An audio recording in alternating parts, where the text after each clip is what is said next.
idea was really to, just at the start of the velvet season, just before the season kicked off, just before the chilled season on venison, that we get the movers and shakers together and invite the farmers and let them tell us what we can expect for the following 12 months, you know, the season that's about to come for velvet and venison, and add in the research and other things that are going on from the board and get the board to underpin it with the big picture vision of the industry, and so that, you know, we as farmers can hear it from the horse's mouth, make decisions about our businesses, know what's ahead of us, and make decisions from an informed position. I think the biggest thing is to focus on quality, which is cutting velvet at a short stage. The first cut shorter normally means the second cut will produce more, and of course the second cut being selling at a better price than the first cut. So yeah, very important. There's two distinct markets there. One is Korea for the first cut, and of course China for the second cut. So you know, if we can give both markets what they require, what's in demand, and protect their image, which is a clean, tidy, rounded stick of velvet. Confidence has come about because the velvet is being sold by contract rather than by auction or pool, basically on the spot market. We're actually negotiating relationships with long-term, bigger customers rather than selling to fly-by-night inquisitive buyers. So we've got down to a level or a number of producers in New Zealand that take the business pretty seriously and handle the product very hygienically. They really do put passion into what they do, and that hopefully will transpire through to the marketplace. What are the greatest risks, and what can New Zealand velvet producers do to reduce those risks? First big risk is the dominant position that one Chinese buyer holds. As I said, if the man had a heart attack, dies in a car accident, something lost his appetite for being in this business, lost his funding, we have to find somebody that can control 400 tonnes of the world's production. So it's not just New Zealand. It's trying to make sure that we can bring the Korean importers back into our business. 7 years ago, when I know that it started, we as an industry, exporters, processors, whatever, started supplying the healthy food additives business in Korea, and to a lesser extent in China. We don't want to see all that hard work undermined. So one multinational company that's government owned in Korea is probably going to use around about 12% of New Zealand's production this year, just one company in food additives. And that's huge. Today, if you lift the value of velvet up $20 a kilogram, if it's only 2% of the ingredient in there, it actually doesn't increase the value of the ingredients by that much. Because for an industry, we can't afford to lose those kind of innovative things. If we can grow those, and as I said today, I know of 6 companies in Korea and I supply 3 of them, that kind of innovative thing. As the healthy food market, if it doesn't have a hiccup, grows in Korea, then people should be able to say, well, okay, we're going to get $100, that magical $100 I talked about. We're going to get $100 for the foreseeable future for our main crop of the product. We can't guarantee that yet until we can get sufficient consumption of these alternatives. Interesting period of transition. Oh, it's the most exciting thing I've seen in this industry for years. Well, Korea Ginseng Corporation has been around a long time. Started off as a government company. I think they started in 1899. Very slow, progressive growth, primarily in ginseng, of course, but latterly they have looked to evolve and increase their range of health food products, and they've taken a special interest in New Zealand, and that has led to them coming to New Zealand looking for a supplier who can meet their needs, which are quite specific in terms of traceability, quality, and the ability to provide certain grades at a certain time of year.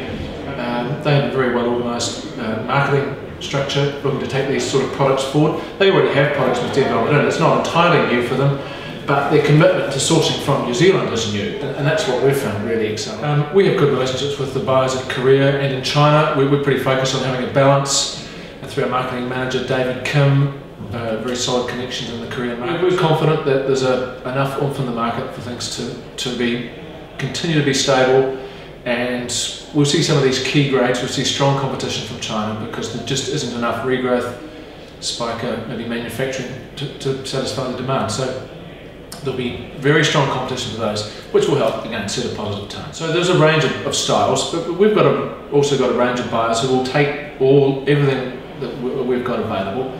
But you know, the best velvet is really that short, solid, well-conformed product, which is the stuff that moves easily and is probably the most saleable. But you know, buyers have got very diverse criteria, and that's part of their craft and their skill in having that. So they've got a use for everything. Glenn, obviously things have been a bit up and down in Europe over the last 3 years, but it hasn't been so bad for venison, has it? No, venison's travelled really well. So we've seen, if we look at the prices over the last 3 years, venison prices have actually increased by 25% over that 3-year period, but it's been at quite a nice, stable, and we would say sustainable level. So not by more than 16% in any 1 year, and a combined level 25% increase, and the prices are really holding up pretty well. So the only unfortunate thing is that the New Zealand dollar has increased by 38% against the euro over the same period. So for every percentage gain in price, we've lost 1.5% in the New Zealand dollar currency in comparison against the euro. Upcoming season, how are things looking? We're just seeing things a little bit quieter at the moment compared to last year, and that gives us a bit of concern that the economy in Germany is just starting to slow down a little bit. Beginning of this year, it will still go along really well. I think that the weight of the Mediterranean and Southern European countries is starting to slow Germany down a bit. So we're seeing a little bit of a reduced level of confidence with our customers, but we're into the game season now. So the next 3 months will be critical. I think they've just been a little bit more cautious than they would otherwise be, but hopefully, you know, consumers will still go out and look for venison and go out to the restaurants over that next period of time. And that's really what we need. We need a good level of consumption the next 3 months, and that will set us up well for next year. But right now, not as confident as last year, and we may just see a little bit of easing in price going into the beginning of 2013. Okay, John, obviously the world economy's been having a few bumps recently, and that obviously affects the trophy safari industry as well. How's it been over the last 2 or 3 years? It dropped off quite seriously for us 3 years ago, but then 2 years ago it actually started to pick up. And I can just speak for our business, Cabana Safaris, and it come along quite well. And then last year, 2011, it's increased again for us, and the interest in safari hunting in New Zealand, by way of the communications through the shows that we're at in America, was certainly very good last year. So I'm expecting that to continue on in 2012. How's New Zealand regarded in the sort of world trophy scene? Oh, New Zealand's highly regarded. I mean, I think there's a couple of things here. People really like the way we go about our hunting culture. Not that it's easy or loose in regulation, but we're not as heavily regulated as they are over there. So they like to be part of that here in New Zealand. You can make decisions in the field that are easy in terms of adding trophies that they may not have thought about earlier. So they like that part, but they also very much like New Zealand as a place to come. They like the way that we handle them, and in terms of what we provide, the food that's on the table for them, the drinks.